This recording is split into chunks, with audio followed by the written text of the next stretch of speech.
The Invincible War has begun. Hey guys, how are you? I hope you're doing well. I'm the Monio, the interdimensional demon who talks about Invincible the most on YouTube, and you're on my channel.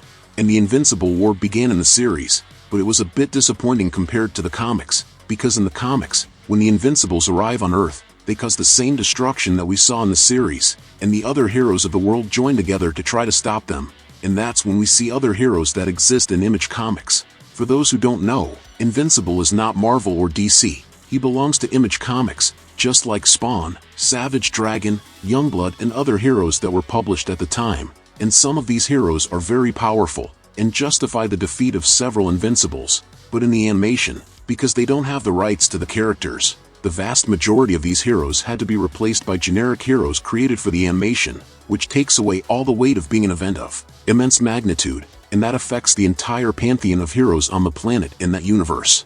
But the Monio, why don't these heroes appear in the animation? Don't all their rights belong to Image Comics? So what's the problem? Well, I believe the reason is that unlike DC or Marvel heroes, which aren't very old, most of Image's heroes were created from the 90s onwards, so they are all very recent creations for the standards of classic superheroes, so all of their creators are still alive and controlling the rights to the works, so it was all a matter of copyright.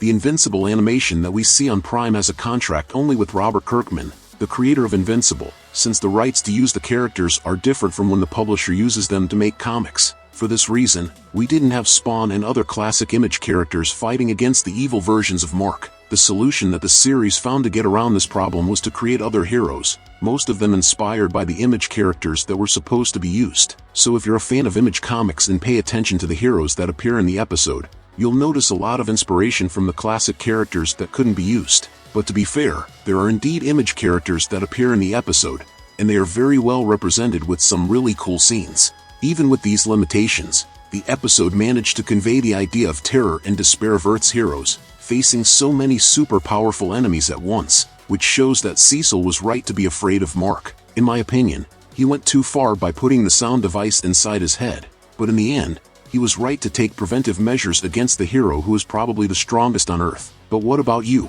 Are you following Invincible? What do you think? Leave a comment, and if you liked the video, subscribe to see the next content. Until next time, my people, demonic hugs.